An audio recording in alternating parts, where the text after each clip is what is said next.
of upgrades for my 300 horsepower supercharged aluminum mini jet boat here. This boat's lived a hard life. Don't get me wrong, previous owner, my buddy, this boat was sunk in the rapids for 4 days. 4 days with this drivetrain and everything. Logs indicate that it's been over 280 degrees 56 times. So it's lived a hard life, and I thought it was finally time to give it the love it deserves and do a bunch of upgrades. And the plan was to stack up all the upgrades I wanted to do, which I've done. That's what we're gonna do. Take it all apart, we put all the new systems in, upgrades, performance stuff, aesthetic stuff, all that. We get it all done, put it all back together one time, right? Makes sense. However, I got impatient. And now we've got a big problem. Now, if you're gonna get impatient and do some upgrades ahead of schedule, you would think the logical place to start would be the performance side of things, because the performance upgrades we have, some of them are also wear items. And especially if those wear items, in our case, were definitely bad and needed to be replaced anyway. That would be a logical place to start. So of course, I started by installing the new seat setup. Now, in my defense, this is a really baller seat setup, and I've literally been sitting on these things for like 2 months and itching to install them, and I just had to do it. Apparently, the boat was not happy with my choice of priorities, because when I went to test these out, it was pretty late at night, last minute, was heading back, and then wham! Something let go violently. I mean, it was very bad sounding. You know those sounds, you've heard them over the years, you know it was bad. Now, I did the right thing and shut the engine off initially. Thought maybe I got lucky, maybe something just got sucked up in the jet drive. Decided to, against my better judgment, fire it back up and see if I could limp it back to the ramp, because since I went out late, it was dark. Nobody around to tow me back, and yeah, I heard a noise I've heard one other time in my life, and it was with an SR240 that I bought, and in that case, I broke every exhaust valve and every exhaust rocker on. Crank, one, kunk, fully locked up. Fired it up, it didn't even get down to idle before it just locked up. Everything seized up, engine shut off. Bad sound, not a good sound, not a sound you want to hear. So, yeah, we've obviously got some major problems. Now, we won't know until we tear the thing apart. So that's what we need to do. And that's where we're gonna start. We got our priorities right this time. We're gonna do that first, because I have some performance upgrades to replace that stuff anyway. And then we can get into the fun, exciting stuff that I have been itching to do for like the last several months, because I've been collecting all these parts and they are all gonna be a game changer. So hopefully we got some good news when we pull the rear end off of this thing. All right, guys, well, before we get too deep into today's video, I wanted to talk to you about today's video sponsor, Delete Me. Now, this is one that I'm really, really passionate about, because even something as trivial as your phone number, your email, getting into just the wrong hands can be catastrophic. But just from a nuisance perspective, I mean, there was a point where I was getting so many spam calls, I had to just silence my phone and leave it on the toolbox, because it was just ringing while I was working, and I'd check it and it's nothing. And then though, I would miss important calls, and same with emails. You know, I was getting 50, 80, up to 100 emails a day of spam, and then trying to find the actual emails that I need to respond to was like a needle in a haystack, and so many would slip through the cracks, and then by the time I found them a week later, they'd follow up or whatever the case, and then it's too late. I'd miss a good opportunity, I'd miss the chance to help someone who had a question that was time sensitive, you know, and it was just getting so overwhelming to a point where I couldn't do the things I needed to do anymore. So that is when I found Delete Me. And what I love so much about Delete Me is that this is their sole focus. This is what they do. And they are experts at it, and they're very good at it. They go and they find all these data brokers that literally buy and sell and trade in your data, and they get your data taken down from hundreds of these data broker sites. In today's day and age, I think protecting your data is probably one of the most important things you can do, and it's only gonna get more important. So I think it's good to get ahead of it. If you're interested in trying it out for yourself, go to joindeleteme.com/TaylorRay with 2 R's and use code TaylorRay to get 20% off all consumer plans. So try it out for yourself and see what you think. So that being said, we have a ton to get done. Like, I've been saving up and adding to these projects for months, and I'm not stopping until we get them all done, because I know if I stop, then I won't get back to it, and that means I really need to get to it, because we got a lot to do. When I say, like, a lot, it's a lot, so let's get to work.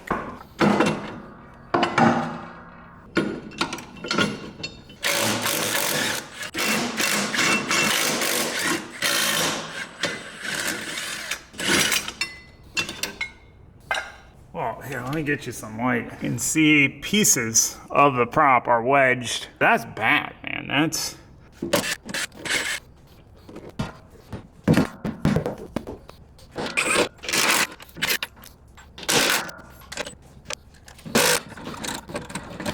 Well, I think you can clearly see the problem. That is part of the prop, and that is probably this part here. Question is, how in the world are we going to get this thing out? Now, these are called wear rings for a reason, and this is something I've actually been meaning to replace for a while. I knew it was probably pretty shot because these plastic factory ones are just not really meant to hold up to riding in shallow water and sucking up sand and pumping that and rocks and sticks through this housing. And this seal is crucial because basically the tighter the seal between the prop blades and the wear ring, the better seal you have to pull water in and push it out, which is your propulsion. So as that starts to wear out, you start to get, it's almost like a clutch slipping. So it's something I needed to do anyway.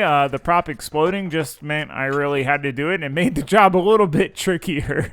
But after some finagling, we managed to get the prop out. Now we just got to get this old wear ring out so we can put an upgraded stainless one in, which should last us a little bit better and not shred apart like this one did. That is if we can get it in. The housing's a little beat. All right, well, we got the housing ready. I did a little cleanup. Got my hammer and my other hammer. Trying to have everything ready. Hammer, block of wood. I'm gonna go get the wear ring out of the freezer. I've had it in there for days, so it's frozen. It might just slide in if we're lucky. If not, if it's not going in, you gotta decide if you go put it back in the freezer or you try to keep putting it in, you know? But we're gonna try it, Wait right here.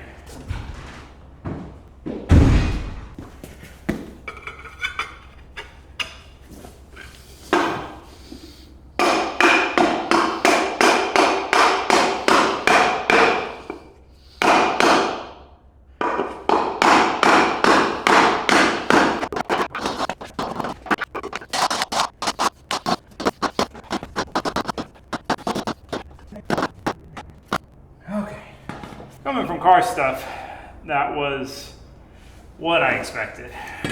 So, this is our old prop, single impeller prop, right? So our new one is a dual prop. I debated this for a long time, but they seem to be a little more stout. Basically, we've got effectively a second prop on here that's going to give us more grab, more bite when we're trying to accelerate. This is really ideal for back rivers, you know, trying to get speed to get over a log, all that kind of stuff. So I don't know, we might lose top speed, but we should gain a lot of performance considering how worn out our plastic wear ring was. This has been in there for a year since I got the boat from Zane. Yeah, I mean, this thing had to be shot. So yeah, let's try and install our new prop.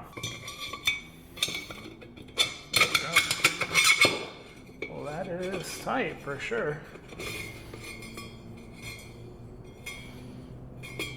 See how basically saying it's torque it down and then reinstall this whole unit. There's a good chance that we're gonna see a major performance increase fixing this and changing this wear ring because not only is the prop different, but just it's all gonna be new and it was all definitely worn and it's something that happens gradually so you don't notice as much because it's not, you know, from one ride to the next. It's drastically different. It's over time. So we'll see. I mean, I will say one thing, every time I work on this boat, I'm like, it's such a nice change of pace from cars. It's mostly so much easier. You know, this is kind of like stabbing a transmission. You've got a spline shaft you got to line up and you got to twist it around to get it to go on, but way easier because it's not a transmission. It's a nozzle. And we get to try it out immediately. It does end up working. We're going on the water test.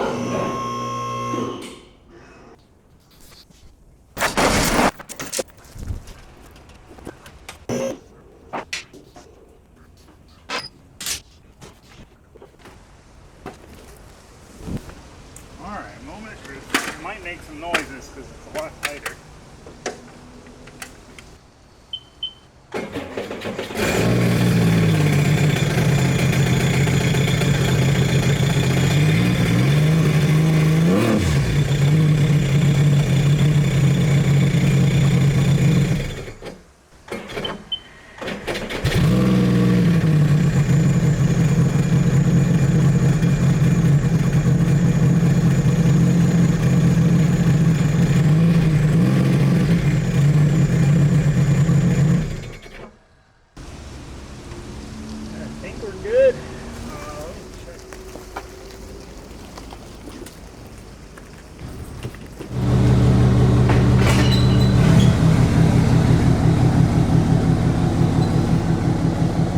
we'll see.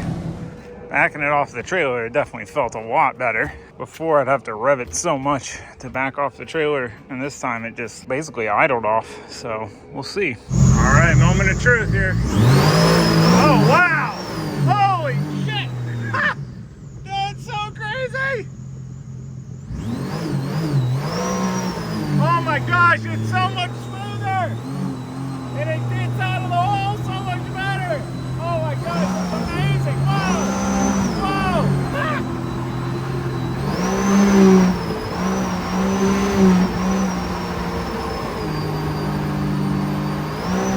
That is nuts.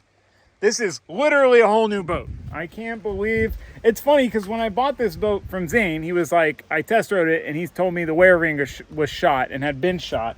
And I'm like, why wouldn't you just replace it? You know it's bad, you know it's a problem. And then I did the same thing. And now I finally replaced it. And when we test rode it after he changed it, before he brought me the boat, he ripped on it and he was like, oh my gosh, I should have done this a long time ago, you know?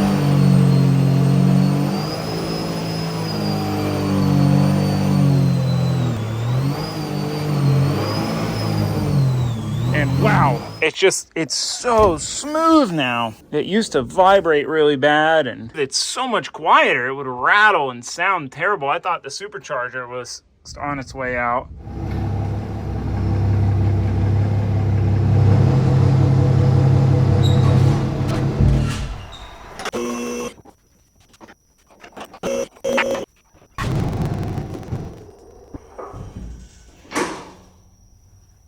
The dual prop, it gets up out of the water so quick. It didn't seem to lose much top speed. I'll have to do a real top speed test. I was just kind of nervous after having to paddle my way back to the ramp the last time. I tested it out late. I don't want to have to do that this time. So, moving on. Before we get into the more major system upgrades, this is another one I've been itching to do for a while. This is something I broke pretty early on the boat. Just my front windshield. When you have it open, it sticks up, and I was going under a tree that I'd gone under a bunch of times, and I clipped it.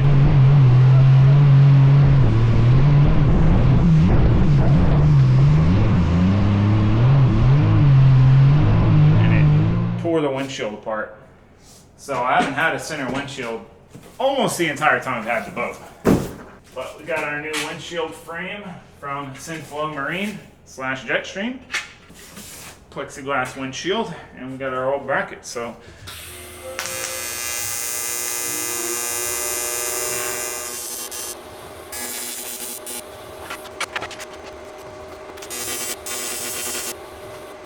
one thing with doing this is the top half of the boat is painted, but instead of trying to paint match it, I've got an idea to make it match the rest of the boat and see if it kind of, I don't know, like an accent.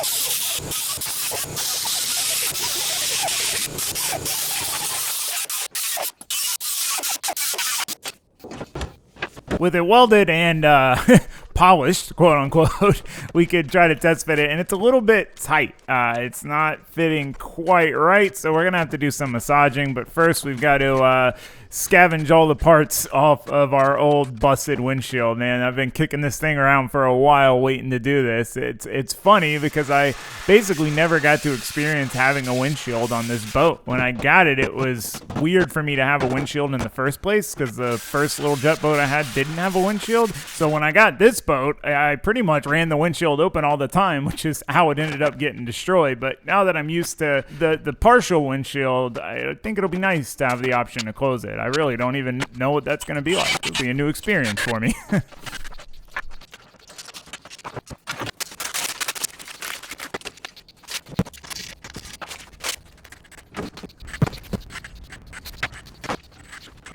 The new windshield is a little bit wider than the old one. Now, the old one was loose in there and would rattle around, so I don't mind this one being tight, but it's a little too tight. I gotta do some massaging to the windshield frame to get it to fit, and even still, it's pretty tight, but might as well go ahead, drill and tap, mount the hinges, and see kind of how it works functionally, because, I'd like it to be as tight as it can be without being a nuisance to open from the inside. One thing that is going to be something to get used to with this is when we go on these group rides and we're going down these crazy back rivers, I mean, you are smashing into trees left and right. So if I don't want this to suffer the same fate as the last one, I'm going to have to run with it closed, which will be a weird change for me.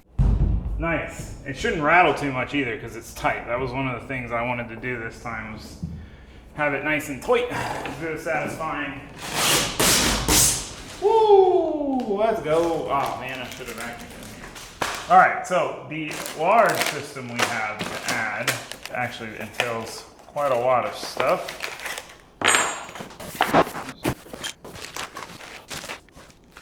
All right, so here we have the components for an air system. So we've got a standard, air system. We've got our air tank. We've got this compressor. I wanted something powerful enough, but something that didn't take up a ton of space. And then we have air actuators. What it's going to do is give us an air stomp grate. So when we're out on these group rides, you're going to hard to reach places, and a lot of times you go through stuff that clogs up your jet drive inlet down there on the bottom. So we have our stomp grate, which you come back here, stomp it all the way down, and that generally clears out whatever's in there. The thing is, you have to turn the engine off to stomp it, because that jet drive is acting like a vacuum, just sucking things to it. The problem is, a lot of times you're in sketchy areas in water that's flowing fast, and you go through some vegetation, you clog your stomp grate, you turn it off, you run back there, you stomp it, and then you're running back up, and by the time you get back up, you've already floated into something else. Oh, we made it.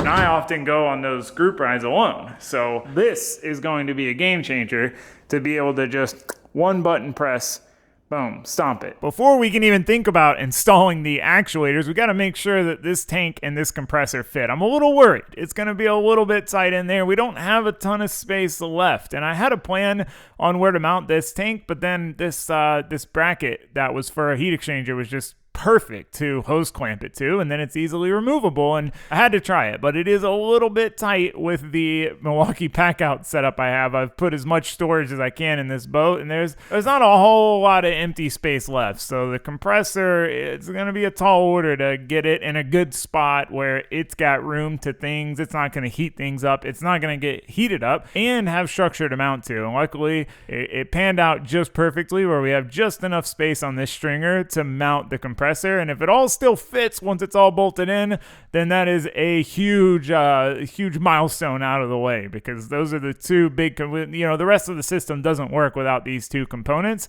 And as long as we got these two components to fit, everything else should fall into place fairly easily. So got the compressor bolted up, and it looks like all's gonna work, which is huge. All right, well, it was surprisingly not terrible to find a spot for both of those. Fits in here nice. So yeah, we need to wire it up and plumb it up and mount our actuators. We are waiting on one fitting. And since we're waiting on that fitting, I had an idea pop into my head, and I just have to pursue it. Got these as kind of the cherry on top aesthetically. Big Band-Aid sticker. I had it on there before, and I thought it was funny, the front where it's all dented, big Band-Aid. Had an idea, though, where we could kind of do both. We could do our Band-Aid, but a little more subtly / cooler. It won't take too long for us to find out, so I'm gonna try it.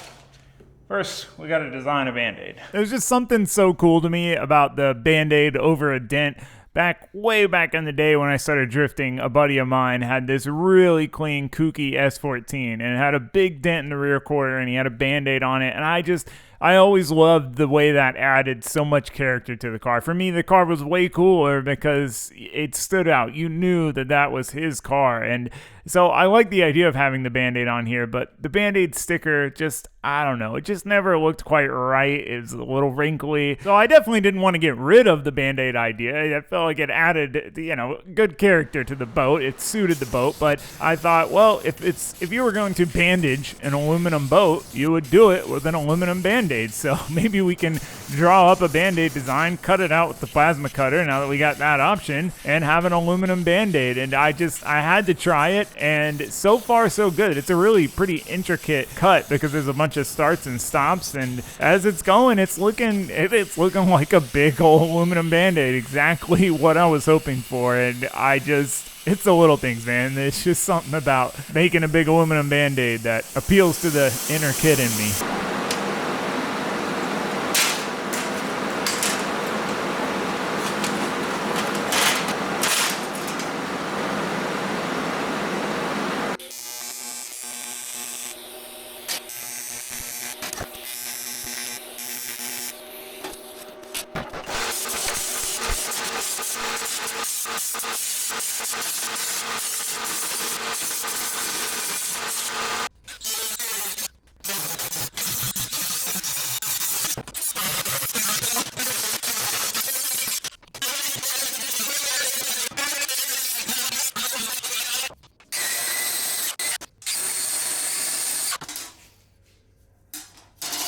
Man, I can't. I'm just so happy with that. I can't. It's so satisfying. Like, it's so simple, but a metal Band-Aid, just hilarious. I had to do it. I just had to do it, and I'm glad I did. Hey, catch. Ready? Are you ready?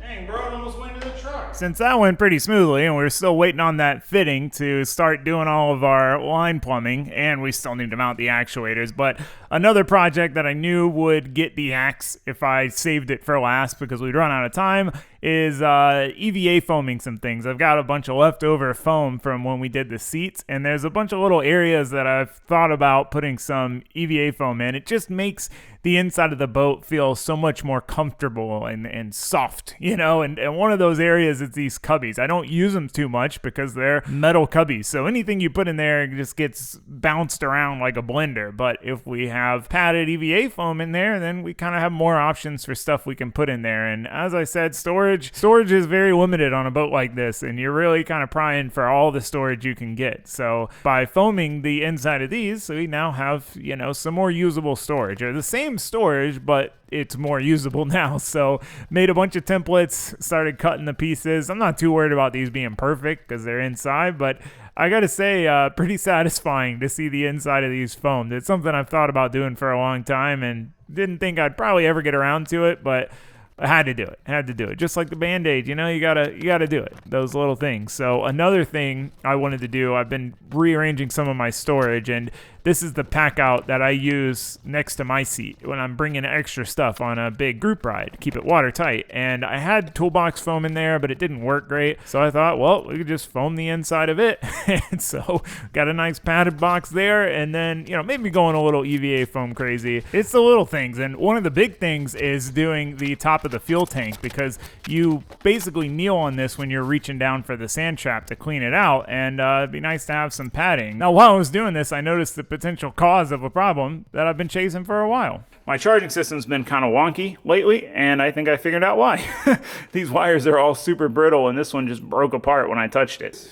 Inadvertently stumbled upon potentially the cause of our problem. Hopefully this fixes it. It's so funny because I didn't even think to look there at that connector. I just noticed it while I was there putting that foam down, and man, I would be so happy if this solves this problem. It's one of those I kind of forget about till I'm out on the water and I notice my voltage is down at like 12 volts and I got to turn the lights off because I'm worried it's going to drain the battery. And I thought it might be the stator, which is kind of a big job. They're expensive, and in a boat, it's you really don't want to break down. Breaking down in a car, not good. Breaking down in a boat, worse. So I decided to go the extra mile with this harness and break out the good stuff. We got 12 gauge mil spec Tefzel wire, which is nice and thin, and heavy duty, because clearly it needs to be heavy duty. That other one just melted apart. And heat shrink loom and everything for abrasion resistance and water tightness. Real nice replacement harness. All right, well, old, crusty, falling apart, melty wires versus new, nice mil spec mil-spec heat shrunk wires. Boom. Fingers crossed. But anyway, moving on to wiring up the compressor. We need a switch. This compressor came with this harness. So there's a lot going on here. All that wiring, we don't need that. I'm gonna use this nice small push button latching switch.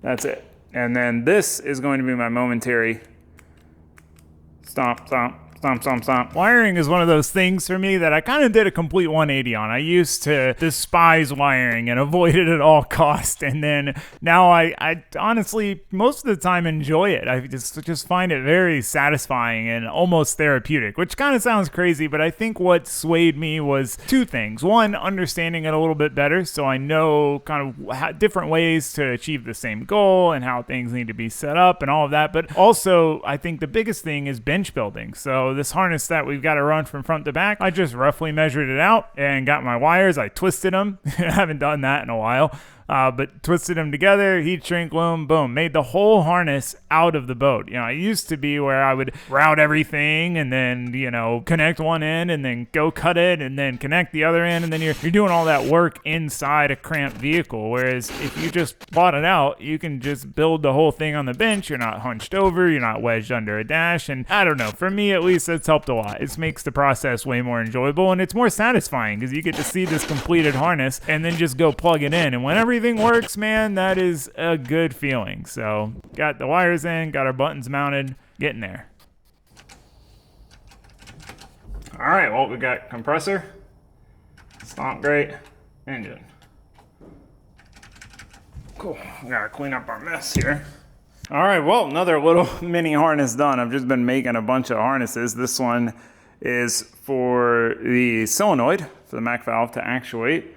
So we got our 2-pin DTM there, and basically that's power through the switch and then ground, which has got a ground over here anyway, and then power over here, boom, which not only powers the switch to light it up, but it also ties into the power for here that when we press the switch goes out to here.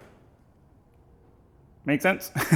Pretty straightforward. I got this last couple ring terminals that I need to put on in there and then hook it all up.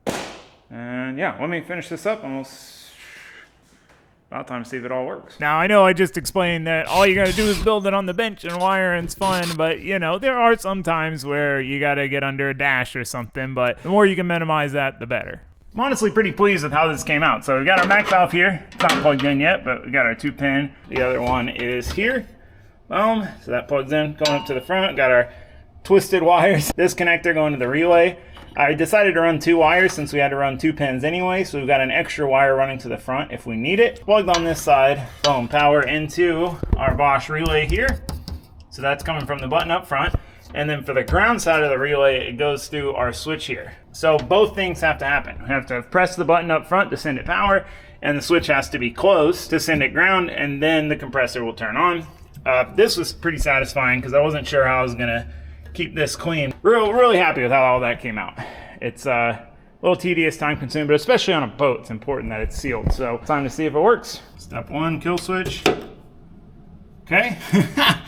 All right, I'm gonna go press the button. Oh wait, yeah, we need power here. Accessory power. Oh, the buttons light up. Yeah. Sweet. Okay, now let's test the Mac valve. It should cycle when I press my button. Yep. Sweet. All right, everything works. Nice. Boom. Easy peasy. Now we can move on. I would say to the fun stuff, but I enjoyed that. Satisfying. With our compressor mounted, our tank mounted, everything wired up there, all that's left in this system is to mount our Stomp grade actuators. Now, I wanted to do a billet aluminum bracket for this because I've got the mill and the lathe, but they're not fully set up yet. So I decided to go with a little bit simpler design and design basically a tab and slot setup out of this 3/8 inch thick aluminum where you know, we'll cut the pieces, they'll slot together, and then we just gotta put it together like a puzzle where everything will just slot together exactly where it needs to be, and then we've just gotta put a weld on it. But the aluminum, it was struggling, so I decided to switch to steel since we're gonna be making a billet version of this anyway. But even the steel was putting up a bit of a fight with these aftermarket tips blowing out by halfway through the cut.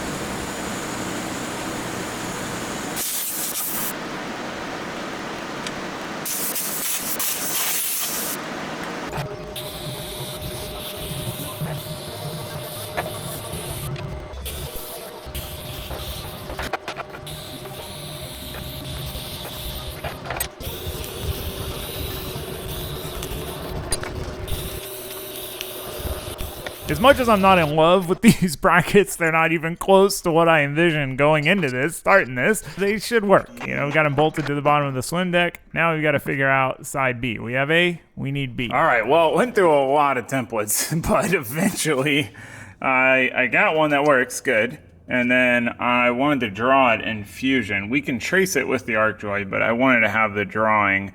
Anyway, whew, man, yeah, I want to show you. I literally came out here last night after I ate and I showered, which is not normal. Like, I normally don't do that because it was just bugging me. I was trying to mentally design it in my head, and I thought, all right, let me just go try to play with some cardboard. And yeah, these are all of the different templates. These were all pretty much the same concept. It was just, you know, slight changes. Like you can see from that length to that length. A lot of templates, but we got it. We got it. So the last thing really is to add this hole. Got it traced here, so maybe.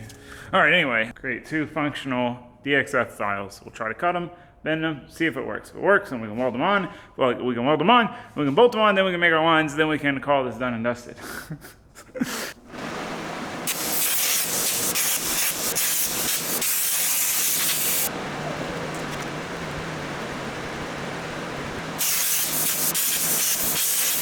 I was so zoned in on my battle with these cheap aftermarket tips that I getting them to cut that I didn't even notice I had set a paper towel on fire. You know, it happens. In the zone, they call it.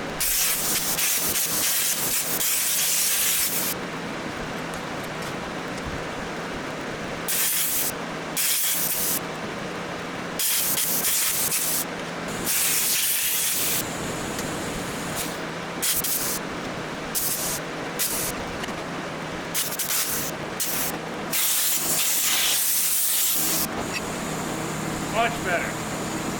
Gotta stop overcomplicating it.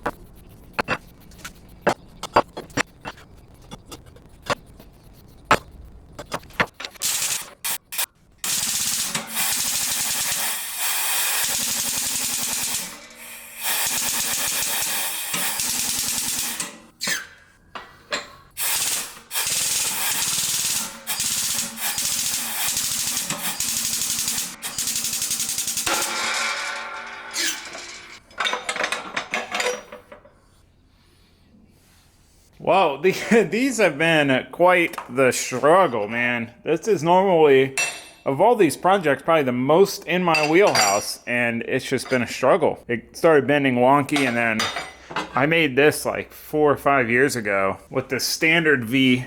It's super deep and wide, so you can't put 2 bends close together. This is for more tight radius bends, but then you still have the same problem. That's the closest you can get bends together. So I made this literally like back when this was carport up there, and I kind of forgot I even made it. Thought it was just part of it. But it let go right here at the weld. I should have fully welded it, but I mean, it lasted 4 or 5 years of a lot of bending. So anyway, point is, the bending ain't gonna work. I'm gonna cut them and weld them. I don't think that'll be a huge problem. I went ahead and cut one more, or well, an extra replacement. Just got to get this one cleaned up, cut it, and weld them and see if that works. But yeah, of all the parts of this project, this one has been kind of the most trying for me to be used to. But it's just, I don't know, man. I don't know. But also, side note, pulled the foam off the back seats. So the back seats are officially foamless again.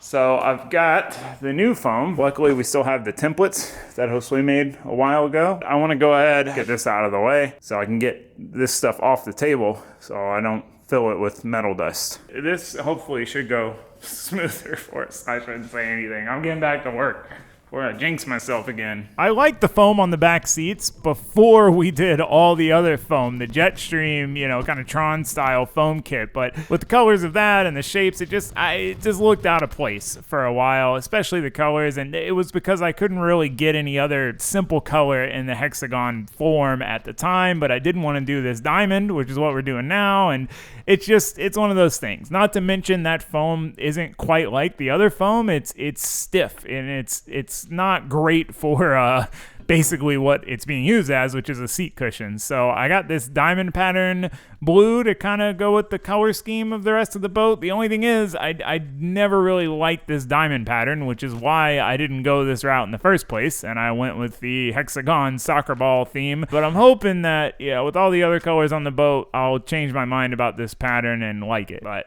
I don't know. We'll see.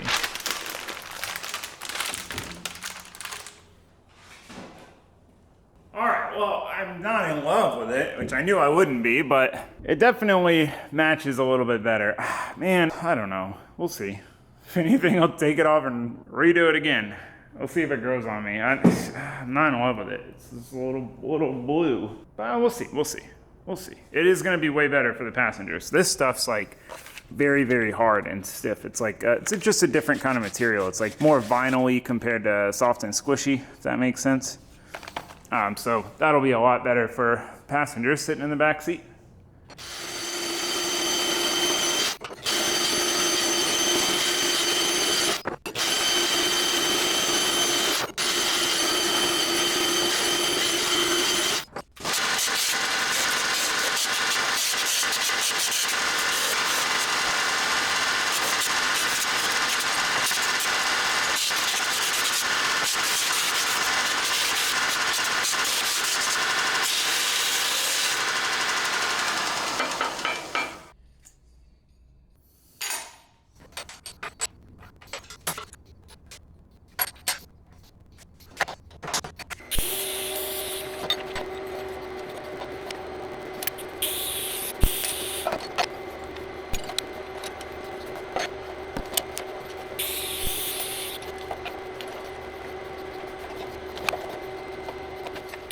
After tacking these brackets up, I realized I probably should have just gone that route in the first place. It would have saved me a lot of time and hassle trying to design them in a way that I could bend them, and I would have been able to put all the cuts and holes in them ahead of time with the plasma cutter instead of having to come back and drill them. But after test fitting them, it looks like they're going to fit. Everything lines up as it should. It's really critical that we get these just right, and both actuators, you know, are at the same height and have the same travel, so one's not doing more than the other. It's kind of critical, and these need to be strong. There's a lot of force that's got to push down on them. So not only did I weld the outside, but I decided to go ahead and weld the inside corner joint as well and make sure these are really heavy duty and as robust as possible. But definitely the benefit to welding them instead of bending them is if we were to get it wrong and the dimension need to change slightly, we could just cut a little bit more and weld it. Versus bending, you're kind of stuck with what you got. If you bend it and you didn't get your dimensions right, you're kind of SOL. So luckily everything looks good. It seems to be lining up. Got them tacked just like welding an exhaust or intercooler piping or anything on a car. We got to tack these on the boat so that we can make sure they are in the exact right spot. Because even just a few degrees of movement the wrong way and it is not going to work. Now, I wasn't planning on removing the Stomp grate. I was just going to weld them on the boat because I've got pretty good access, but I had to pull it out. It did give me a good look at the the impeller. You can see the second prop part of it and how that somehow helps keep the water from, keep it from cavitating. One of the big things with that prop is when you go into a corner, a lot of times if you're sliding too much, because these boats drift, it'll cavitate. And now it doesn't. But anyway, Stomp grate back together. These welded on, I went ahead and drilled some holes as low as I could just to make sure water gets through nicely. I don't know if that's going to be a problem or not, but that was why when I designed them initially for the plasma table, I had all these holes in here, which if I knew I was going to chop them up like this, whatever. Anyway, hindsight 2020. That's done. These should be good now. Should go up. The actuators did extend nicely with them, so that's good. All of that is good and well. Put this all back together functionally, double check it again. If it all works, then while everything's unplugged, we need to do our welding, which I've got to cut one more thing. So I guess I should quit jibber-jabber. Basically, we got to weld back here. I keep forgetting about this, but I had some boat-on-boat crime.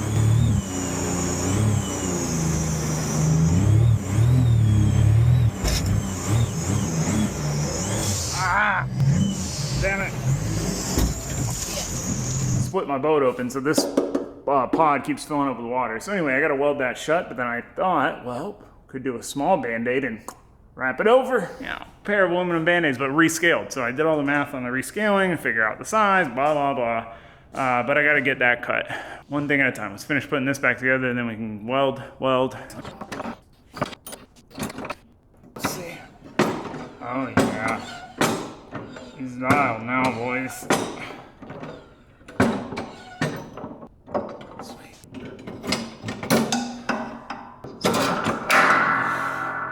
Nice. Well, it's back together. It was a struggle. Whew, man. Jeez. Louise. Been a struggle, but I've wanted to do all this stuff for a long time. We're finally doing every last bit of it, so I can't complain. Let's cut a Band-Aid.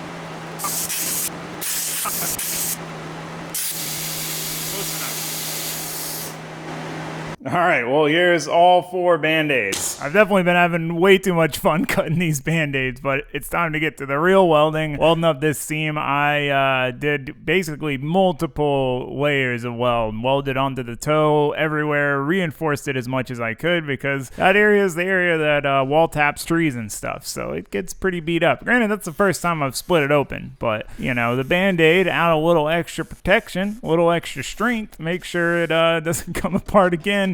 It's just so satisfying. It's one of those things. You get a little carried away with an idea, and trying to get this Band-Aid to bend around here perfectly is a little bit tricky, and I'm trying to make it look right. If it looks like bent metal more than a Band-Aid, then it's not going to look right. So it's definitely a fine line between getting it tight enough to where it's not going to get ripped open when we run against a tree or something, because that happens all the time. But also, it's what's the point of a aluminum Band-Aid if it doesn't look like a Band-Aid? I mean, I guess the aluminum Band-Aid part, but you get the idea. It's got to look right. We got our Band-Aid repair. We'll clean it up some. I was going to initially just stitch weld it, but I didn't want like a tree or something catching it and trying to rip it open. We got our Band-Aid on. One done. Now, it's time for the big one.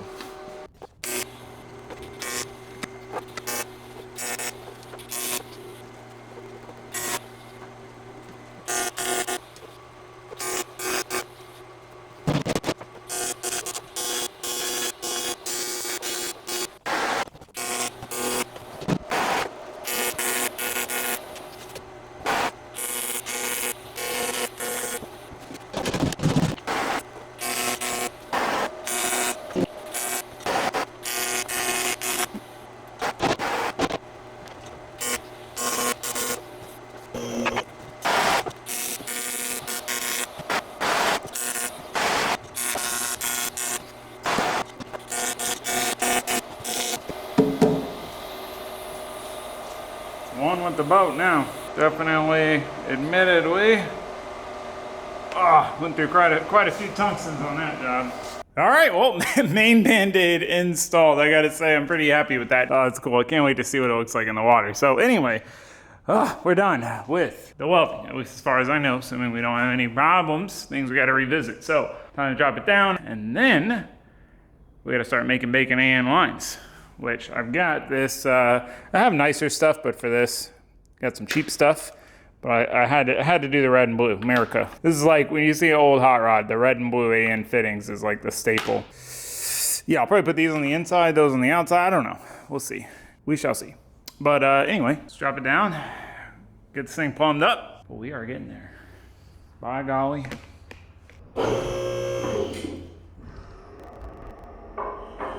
I've always been a big proponent of using nice, high quality AN lines and fittings, especially when it comes to, you know, the physical lines and fittings. The adapter stuff, not so critical, but when the lines and fittings, it's important. There's a big difference in quality, but I had kind of forgotten just how big that difference is until using this cheap kit, because it wasn't terrible, but it definitely wasn't great. But we're plumbing it up. I normally go extra with fittings because you never know exactly what angles and stuff you're gonna need, and in this case we have just enough fittings to do all these lines, so we can't really mess it up on any, and we can't exactly do the kind of routing we'd want ideally if we had the right choice of fittings. You know, it's just a variety pack, and we gotta use all the flavors. We gotta use the U-bends, gotta use the 45s, and then the 90s. 90s are the most popular. In all my experience doing AN lines, I definitely use 90s probably the most. They just generally work out the best. But we got the inside fully plumbed up to our bulkheads. Now we've just got the 2 lines for each port on the actuators here. Well, these are officially the world's worst AN lines and fittings I've ever used in my life. The red ones, same brand, work just fine. Nice and tight.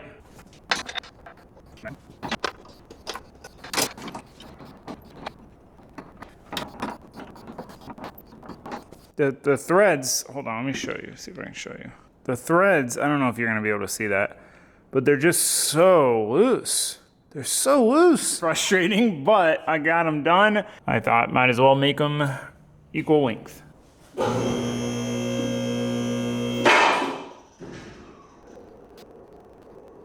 For right now, we just need to try it out. Turn the compressor on, see how long it takes to fill up. Oh, wait. Oh, that's right. I might change this too, where I've got to turn the accessories on.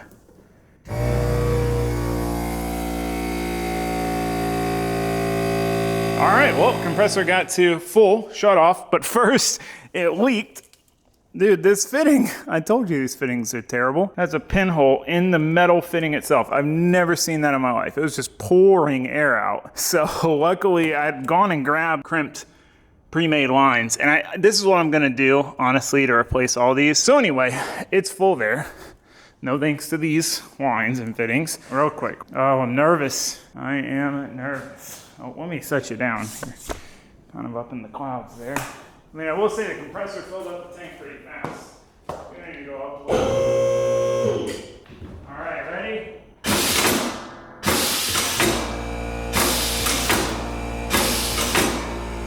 I think it works. It works good.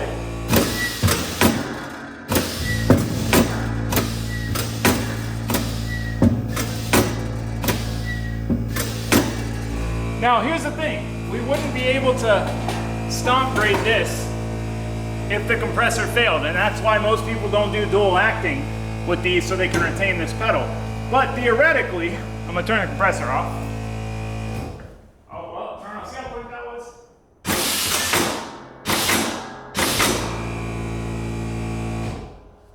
Theoretically, we should be able to just unhook the line that's basically putting air in the bottom right now, and we would be able to manually override this. So it's like, well, let's try it. Let's try it real quick. Let's try it. Which, if that's the case, then who cares, you know? We're just gonna bleed all the air out of this one.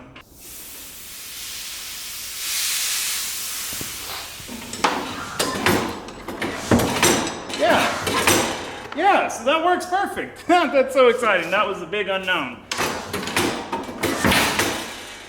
Yeah, sweet. So literally all we have to do if we need to go manual is take this one line off, which I may even come up with something like, you know, a little more quick action for that. You know, it's one of those things. Take a little bit of a gamble outside the box.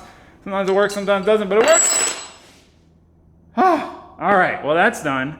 That's done. We gotta finish, and then we gotta put the rest of this thing back together, and then we can go test it out, but it works. I'm stoked. All right, just to satisfy my own curiosity here, I've switched this to single acting. So this is just gonna be vented like you would if it was single acting. I'm just curious how much slower or faster, how much slower it is without dual acting to go back up. All right, this is no dual acting.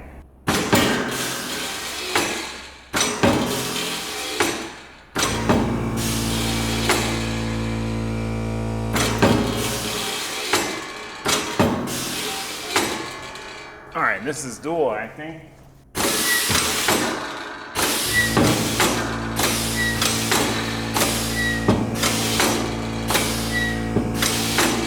feel like it goes down a little slower. All right, well that was kind of interesting. So it goes down way faster when it's in single acting mode, but it comes up very slowly. The up is where you do get a lot of the chop to, you know, cut junk out of there. So we want it to return fast, and it's worth the slowdown. Just do the old snapperooski on putting this thing back together. Oh, I gotta limber up, been a while. Oh, weak snap, hold on. Oh, ready, it's been a while. I'm out of practice on my snaps. Ready, set. All right, well, we made it out here. We definitely, oh, my Garmin finally updated. That's another thing that might be fixed. It hasn't been working for a while, and they sent me a SD card with an update. But I haven't tested the Stomp grate out yet. I'm gonna test that when we get closer back to the ramp. I don't wanna, you know, have any issues there. I did get my steel braided lines in. I don't know if you're gonna be able to see them.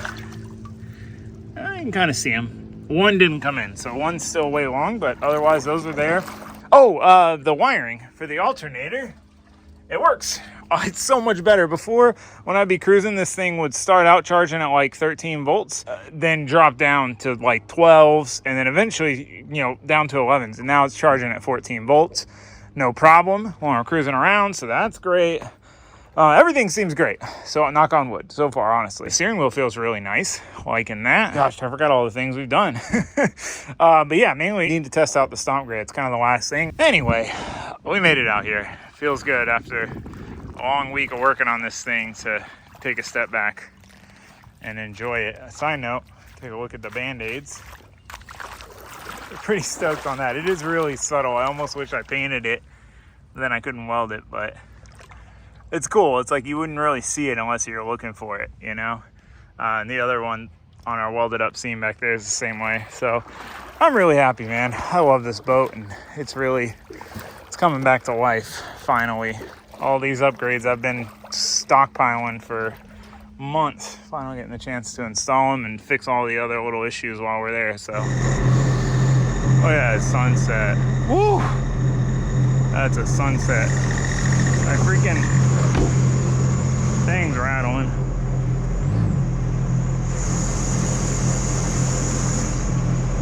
Also, to show you how much better this thing gets on plane now with the new prop. Before I had to like do one of those numbers, but now you can just right on the plane.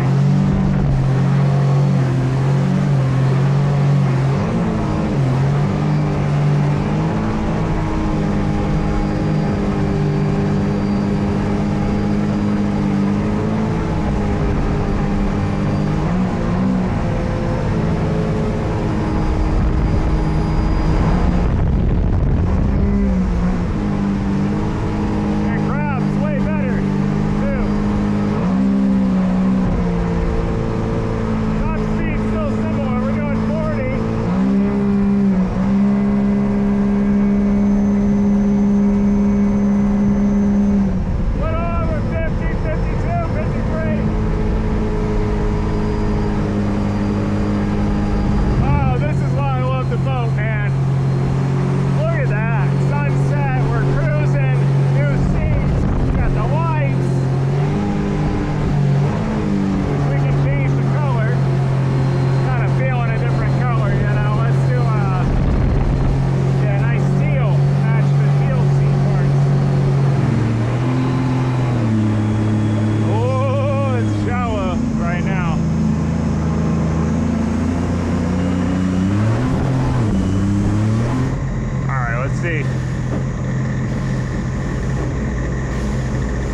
tight. I haven't been on the boat in a week. That's a long time for me.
Clogged scenario. Oh, well, shoot.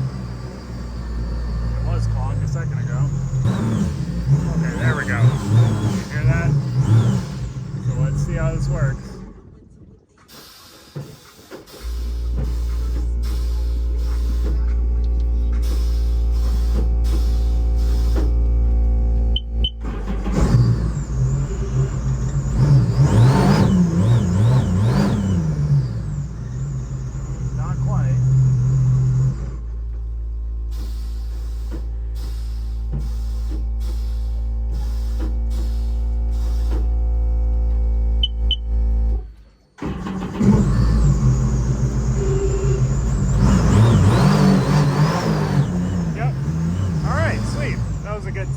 I came back out just because it was nice out and I wanted to take it out with all the upgrades. And oh, also I got different EVA foam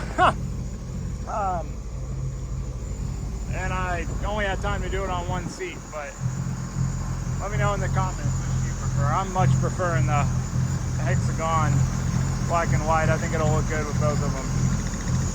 Anyway, beautiful out.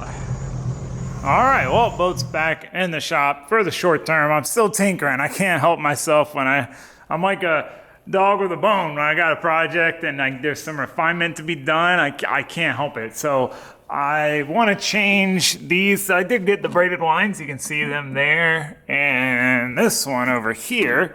But the one didn't come in, it just came in. But I kind of want to try to switch all these to 6 AN because I think we're limited in speed by the line size.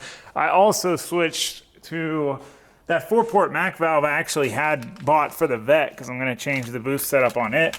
So I bought this 4-port valve from the same company on Amazon that makes the actuator. So it's a larger valve with a larger port so it can flow more. It didn't make a huge difference in and of itself.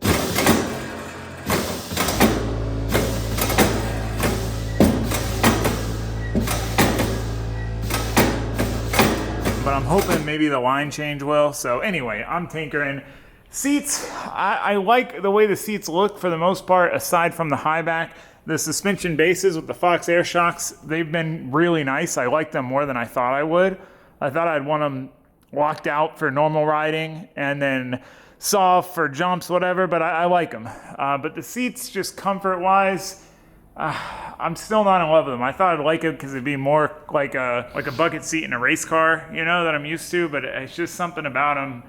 I don't know. I'm considering getting a new set of the PRP seats, that like the Jetstream one specifically that I had in here before on the suspension bases, but then I'd have to come up with something to do with these. I mean, one of them can go on the sim rig, but I don't know. I've already got another pair of seats over there that I bought initially, the first set for the boat that I didn't like, so I bought these and then, man, been on a struggle bus with seats, but we're gonna wrap this up. It's been a long one. I've been waiting to do these projects for a long time, and I cannot tell you how happy it makes me to have this stuff done. I love the boat. It's a passion project of mine. It's honestly something that keeps me sane. When I'm stressed and I've had a long week or there's all this other stuff going on, just a quick hour hour-and-a-half ride on the river, it just resets me. And the boat has brought me more value than I could ever put back into it. I am so grateful for this thing, and I appreciate you guys hanging out with me and following along with these kind of projects, because I mean, to me they're fun. It's different than a car, but